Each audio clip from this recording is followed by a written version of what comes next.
Bismillahirrahmanirrahim. Assalamualaikum warahmatullahi wabarakatuh. Kembali bersama saya Oti Widyastutik dari Prodi Kesmas UM Pontianak. Pada kesempatan kali ini mata kuliah Ekonomi Kesehatan akan membahas tentang konsep elastisitas. Yang pertama yang perlu kita ketahui adalah jika ada perubahan harga dan atau faktor lain pasti akan mengakibatkan suatu perubahan baik itu jumlah yang diinginkan atau quantity demanded maupun quantity supplied atau barang yang ditawarkan.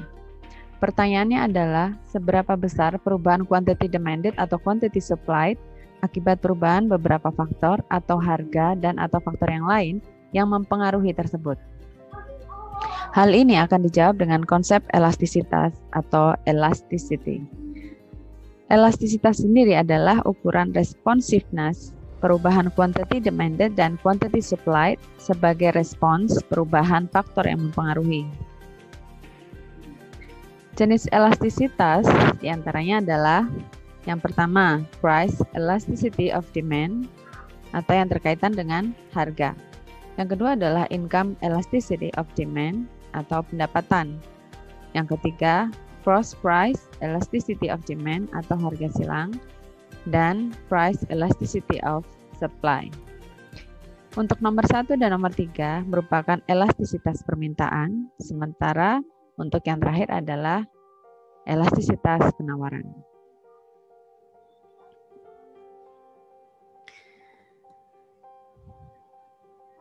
Elastisitas permintaan atau kita bisa melihat hal itu jika dilihat dari sisi konsumen. Untuk melihat seberapa besar permintaan konsumen akan berubah jika harga berubah. Dan sebaliknya, untuk elastisitas penawaran akan melihat dari sisi produsen, yaitu seberapa besar barang yang ditawarkan oleh produsen jika harga yang ditawarkan berubah. Demand elasticity atau elastisitas permintaan adalah ukuran perubahan jumlah yang diinginkan atau quantity demand sebagai respon perubahan faktor yang mempengaruhi seperti harga barang itu sendiri, harga barang lain, pendapatan, dan sebagainya. Quantity demanded maksudnya permintaan ya, bukan barang yang diinginkan. Kemudian permintaan dikatakan elastis itu jika perubahan faktor tertentu atau misalnya harga itu berpengaruh secara signifikan terhadap perubahan jumlah yang diminta. Jika tidak berpengaruh secara signifikan, dikatakan dengan inelastis.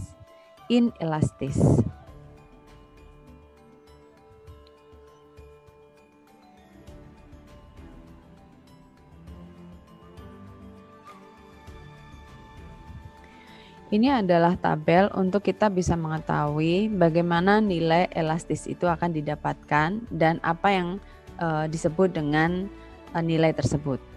Yang pertama, ketika elastisitas nilainya sama dengan 0, disebut dengan perfectly inelastic demand. Maksudnya adalah berapapun harga barang, baik itu naik ataupun turun, jumlah permintaannya tetap.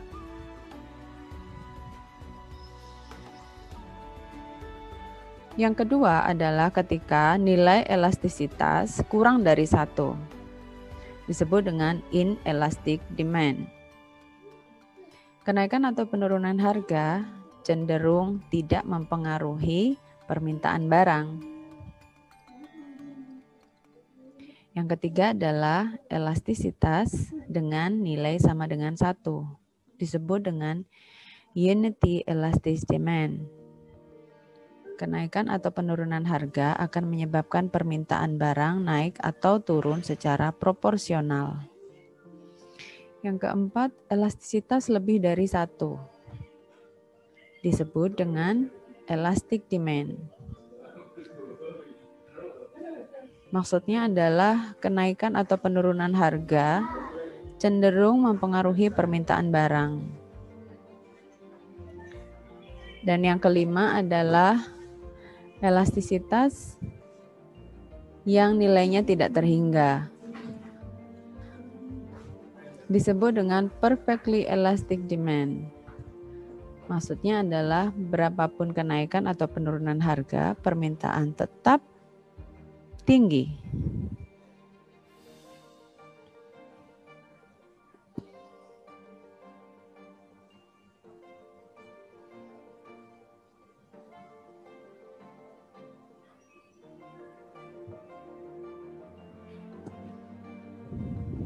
Berikut adalah jenis elastisitas permintaan.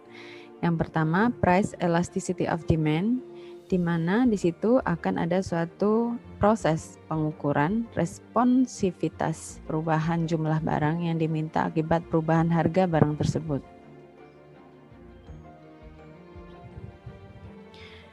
Yang kedua adalah income elasticity of demand.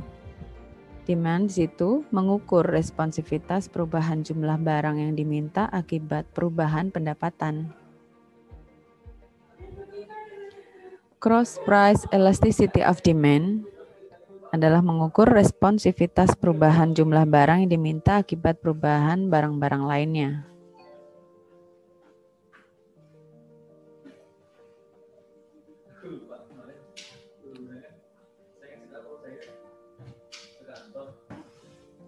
Jadi bisa disimpulkan untuk elastisitas permintaan, untuk elastisitas permintaan harga, on price elasticity for demand.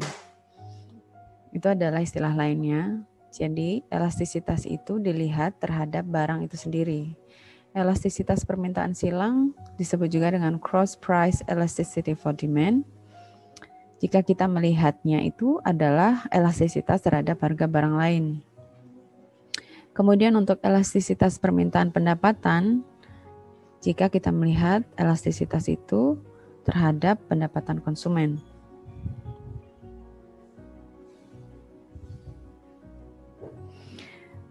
Price elasticity of demand atau elastisitas harga.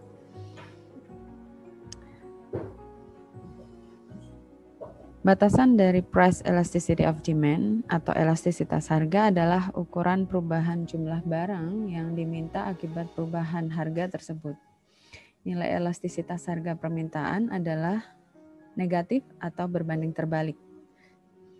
Ketika harga naik, permintaan turun, atau sebaliknya, ketika harga turun, permintaan akan naik. Dan ini adalah rumus dari elastisitas harga permintaan atau price elasticity of demand.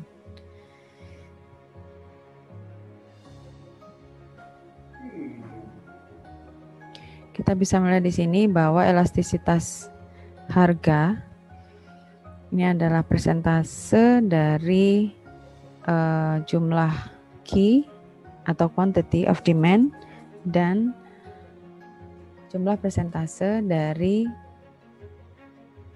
price. Jika kita uraikan akan menjadi seperti ini.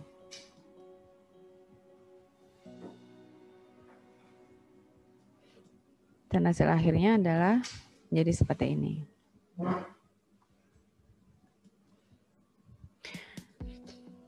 Ini adalah contoh dari elasticity of demand.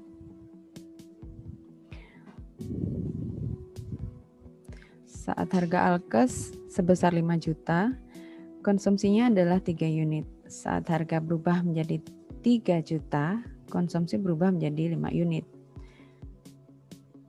Berapa elastisitas harga permintaannya?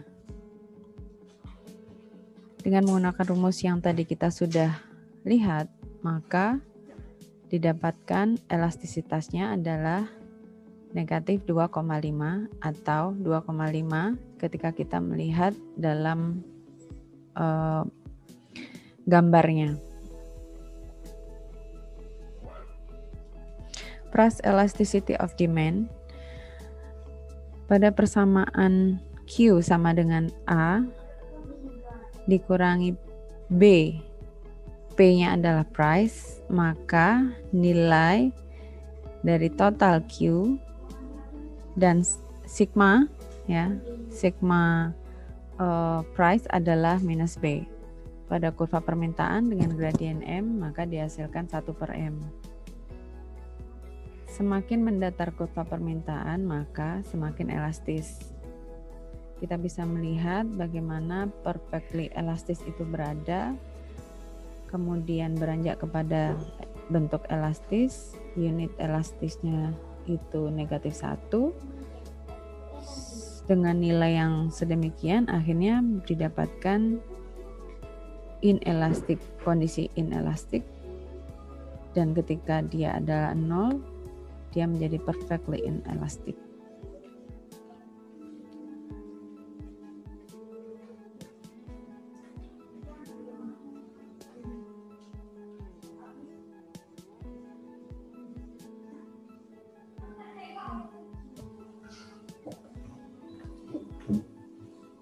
Dan ini adalah gambar untuk elastisitas harga.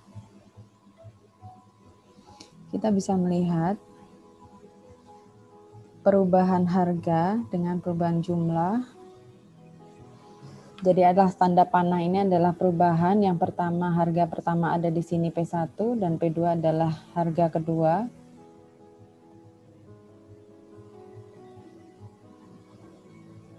Dan ini jika dalam kondisi perfectly inelastic, yang artinya berapapun harga ini bergeser, maka jumlah demand tetap. Begini ya cara membacanya. Jadi ketika titik ini berubah, bergeser, ini artinya dia menurun harganya, dan ketika Q-nya bergeser ke kanan berarti dia akan bertambah sesuai dengan hukum permintaan. Dan ini perfectly elastic ketika harga tidak akan berubah berapapun jumlah barang itu berada.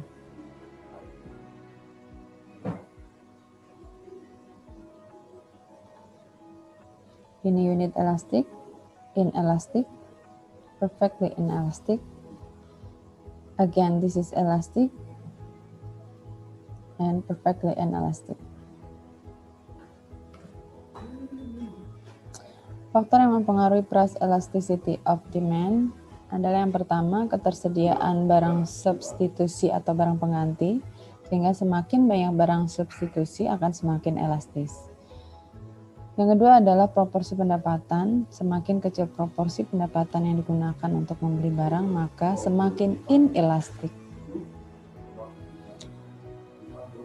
Sifat barang. Barang pokok bersifat inelastik. Barang lux lebih elastik. Cakupan pasar.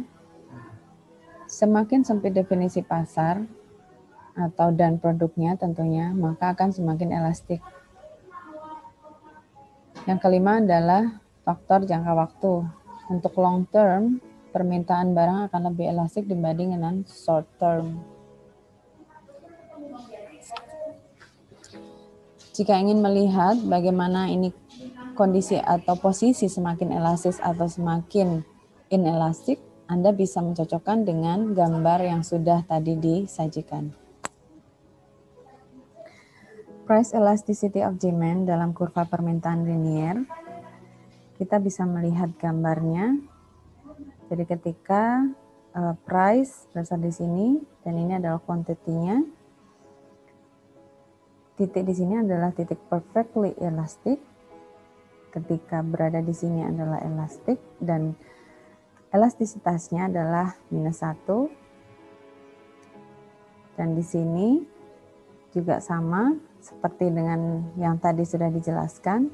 Di sini kembali inelastic, ya, dan perfectly inelastic finally berada di bawah. Untuk kurva permintaan yang linear, slope di sepanjang kurva adalah sama, tetapi elastisitasnya berbeda-beda. Di titik dengan harga tinggi dan kuantitas rendah, maka akan lebih elastik.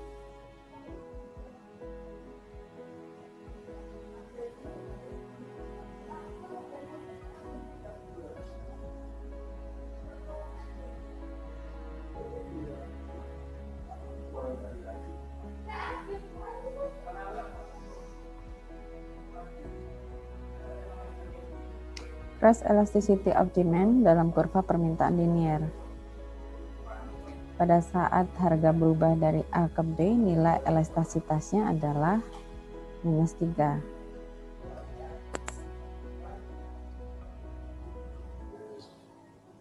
Ini kita bisa sesuaikan contohnya dengan angka-angka yang ada di sini ya. Sehingga kita bisa mendapatkan elastisitas minus 3 seperti yang ada pada gambar. Saat harga berubah dari C ke D, maka nilai elastisitasnya adalah minus 0,3.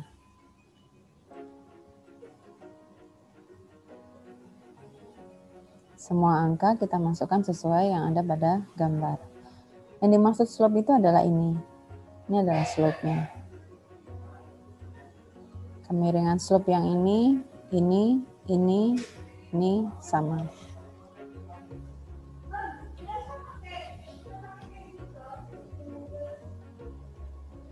Point versus arch elasticity.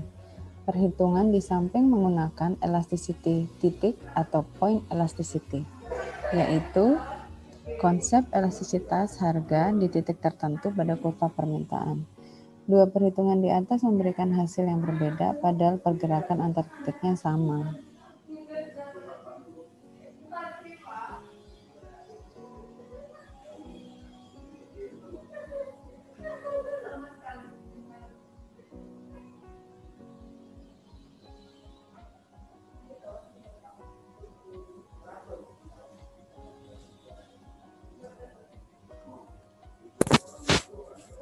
Untuk mengatasinya, sering digunakan elastisitas busur atau arch elasticity, yaitu elastisitas yang menggunakan dua titik acuan harga dan mengambil rata-ratanya.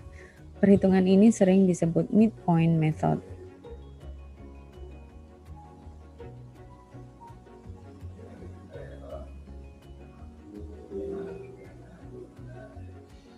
Dan perhitungannya adalah demikian.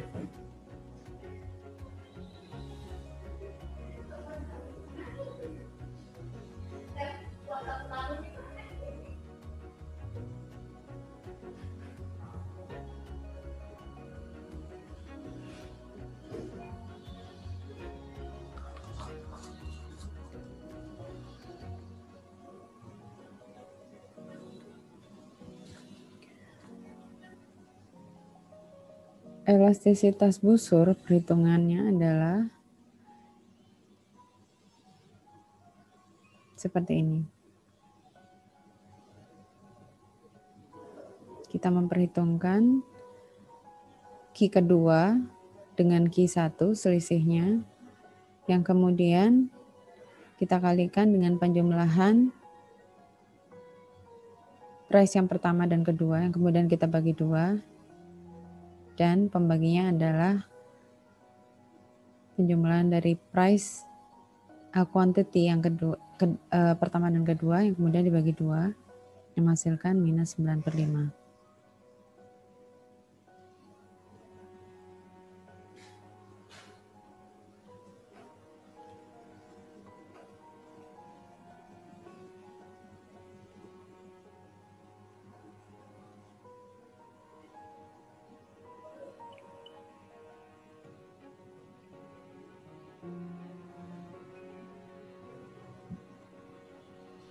Hubungan price elasticity of demand dan revenue atau keuntungan. Kita bisa melihat pada gambar inelastic demand, ketika permintaan inelastis, maka kenaikan harga akan menyebabkan kenaikan total revenue dan sebaliknya.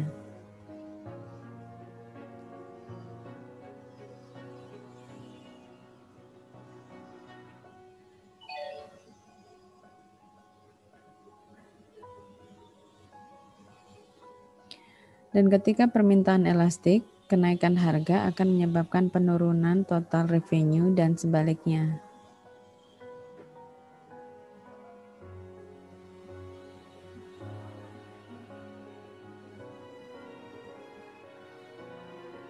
Kita bisa melihat slope-nya, dia di sini agak landai dan sini sangat tajam sekali.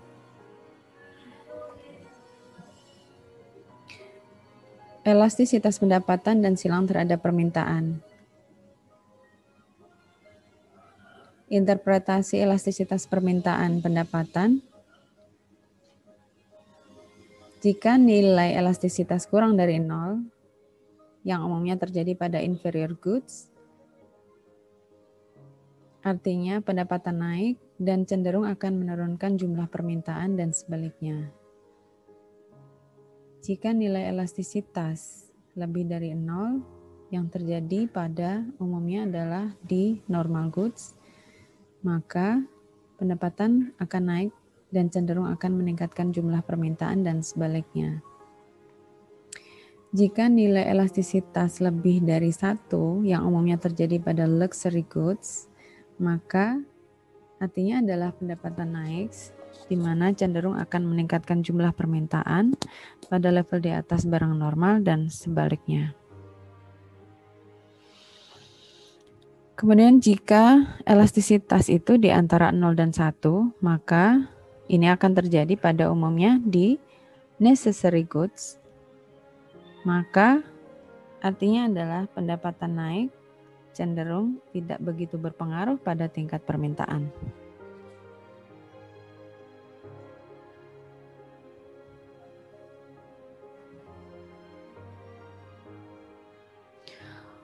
Untuk contoh-contoh inferior goods, normal goods, luxury goods, necessary goods, Anda bisa mencari dan disesuaikan dengan bidang kesehatan di tempat sekeliling Anda pada saat ini.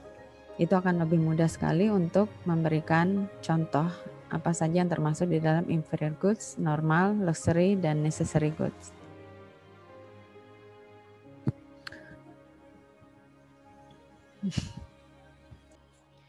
Income elasticity of demand adalah ukuran perubahan jumlah barang yang diminta akibat perubahan pendapatan. Merupakan persentase perubahan barang yang diminta dibagi persentase perubahan pendapatan. Rumusnya seperti ini. Untuk barang normal, elastisitas pendapatannya positif. Jika elastisitasnya lebih dari 1, artinya lebih banyak pada luxury goods. Jika elastisitasnya 0 sampai 1, maka dia termasuk necessity goods. Untuk barang inferior, elastisitas pendapatannya negatif.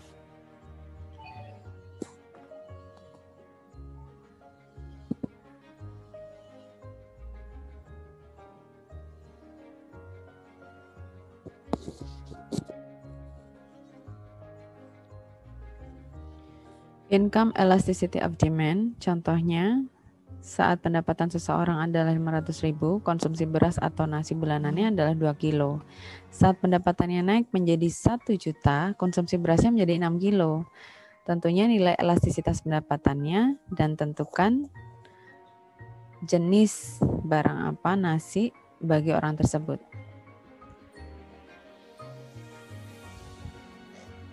Dengan rumus yang tadi kita sudah lihat, maka elastisitasnya adalah 2. Dan dengan hasil itu, nasi adalah barang normal dan mewah bagi orang tersebut.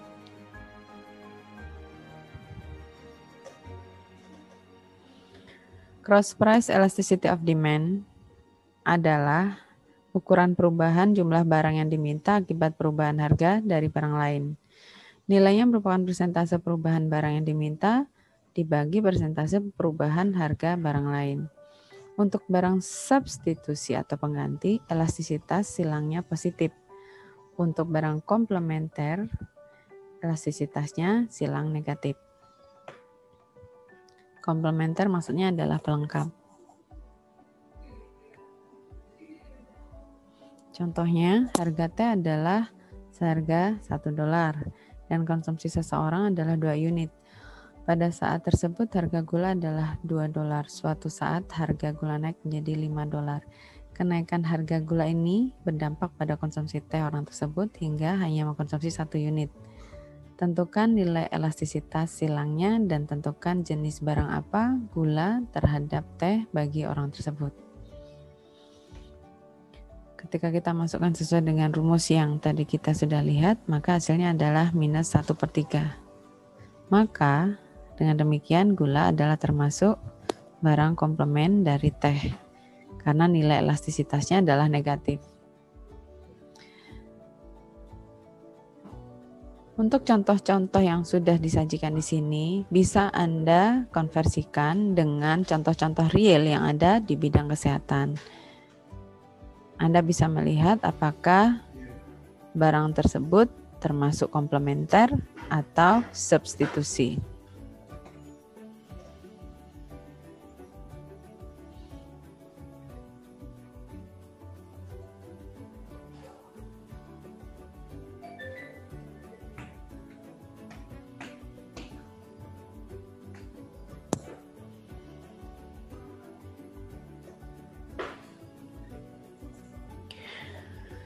Price elasticity of supply. Elastisitas harga penawaran atau price elasticity of supply adalah ukuran perubahan quantity supplied sebagai respons perubahan harga barang itu sendiri. Penawaran dikatakan elastis jika perubahan harga berpengaruh signifikan terhadap perubahan jumlah yang ditawarkan. Jika tidak berpengaruh signifikan, dikatakan inelastis.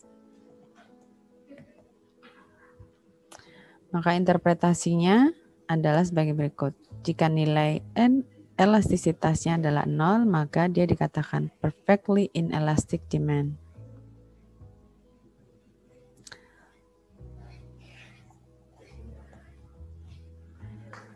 Jika elastisitasnya kurang dari 1, dia termasuk inelastic. Jika elastisitasnya sama dengan 1, unity elastic. Jika nilainya elastisitas lebih dari 1, maka dikatakan elastik. Dan jika nilai elastisitas tidak terhingga, maka dikatakan perfectly inelastic.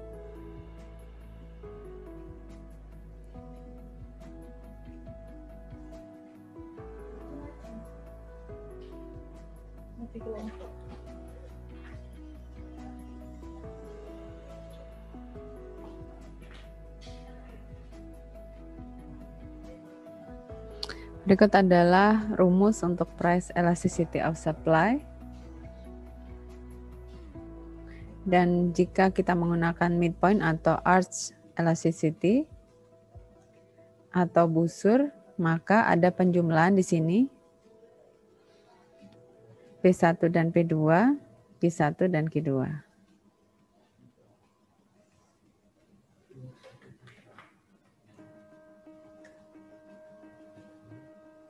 Dan ini adalah gambar dari bagaimana price elasticity of supply itu bisa berada dalam kondisi elastik. Mulai dari 0, kita bisa melihat di sini adalah posisi perfectly inelastic sampai pada ketika dia berada di tidak terhingga, maka dia termasuk perfectly inelastic. Dan Anda bisa konversikan dengan barang-barang yang berada di dalam bidang kesehatan yang sedang kita hadapi pada keseharian. Dengan menghitung berdasarkan rumus, maka kita akan tahu barang yang kita tawarkan itu termasuk ke dalam bagian yang mana. Apakah dia perfectly inelastic atau inelastic, atau malah dia berada pada perfectly elastic. Elastisitas harga penawaran bernilai positif, yang artinya semakin mendatar kurva permintaan, maka dia akan semakin elastis. Sehingga dia berjalan linier.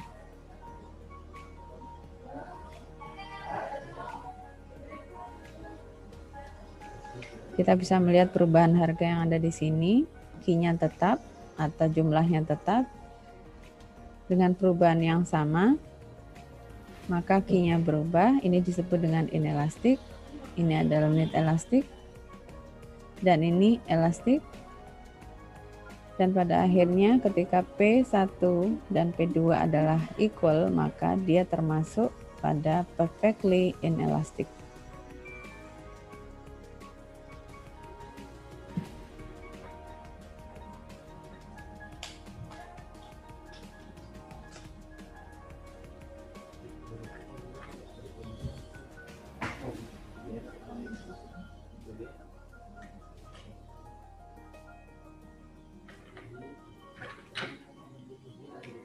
Faktor yang mempengaruhi price elasticity of supply diantaranya adalah fleksibilitas untuk mengubah kuantitas output, ketersediaan input, dan time period. Penyedia tanah atau rumah tidak fleksibel untuk menambah output dibandingkan manufactured goods yang lebih elastis. Kemudian semakin banyak input yang tersedia untuk diproses menjadi input, maka akan menjadi elastis. Dan penawaran akan lebih elastis di long run karena perusahaan membutuhkan waktu untuk penyesuaian. Ini kita melihatnya dari sisi produsen.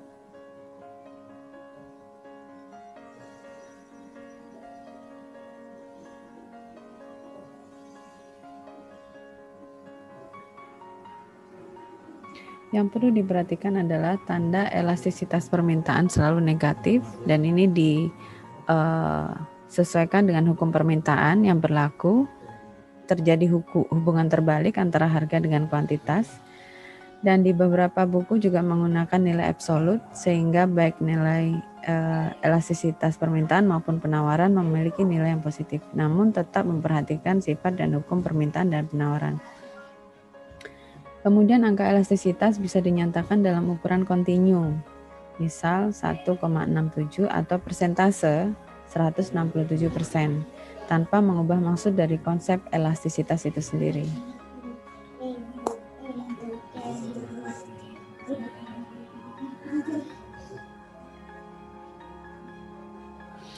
Elastisitas short run versus long run.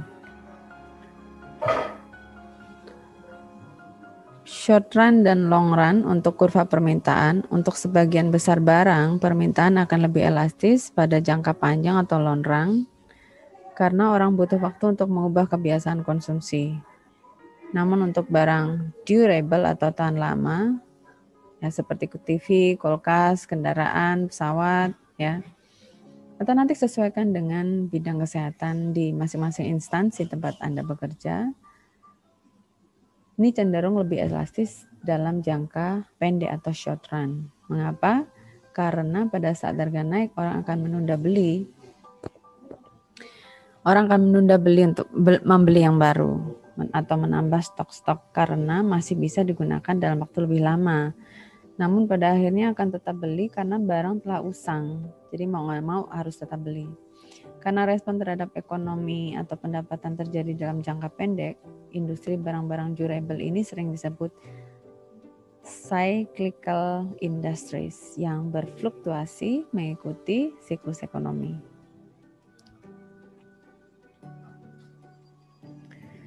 Dan ini barang secara umum, gambarnya seperti ini. Secara sekilas tidak ada perubahan, tapi kita bisa melihat bahwa ini ada kenaikan price dan ini lebih landai di sini. Ini ada durable goods. Dan ini demand SR-nya, short run itu begini. Dan ini adalah short-nya di sini.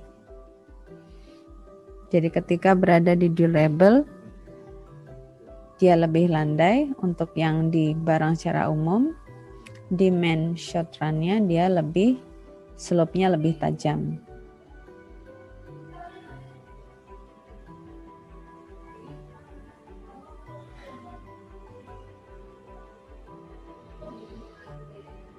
Berikut adalah gambar untuk growth rate dengan barang durable.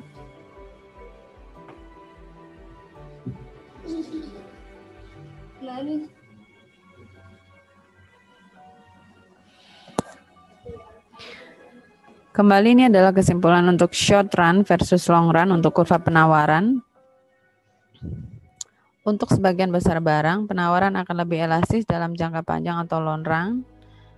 Hal ini terjadi karena perusahaan akan menghadapi capacity constraint dalam jangka pendek untuk meningkatkan produksi dengan membangun pabrik, rekrutmen pekerja, dan membeli peralatan atau mesin, misalnya memerlukan waktu. Untuk barang tertentu yang sifatnya durable atau recycle, penawaran akan lebih elastis dalam jangka yang pendek. Misalnya, ya ini scrap metal. kalau misalnya memang pada saat harga naik terdapat insentif untuk mengolah scrap ini tadi menjadi tembaga. Dan ini secondary supply. Namun dalam jangka panjang stok scrap akan berkurang. Ini bisa kita rubah dengan contoh-contoh barang-barang yang ada di bidang kesehatan.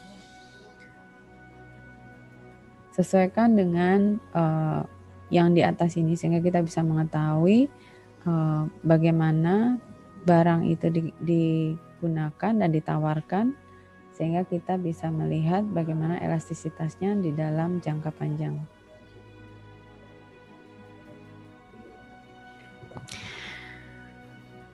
Sekian dari saya untuk materi elastisitas. Untuk diskusi, kita akan lanjutkan pada sesi berikutnya. Terima kasih, mohon maaf jika ada kurang. Assalamualaikum warahmatullahi wabarakatuh.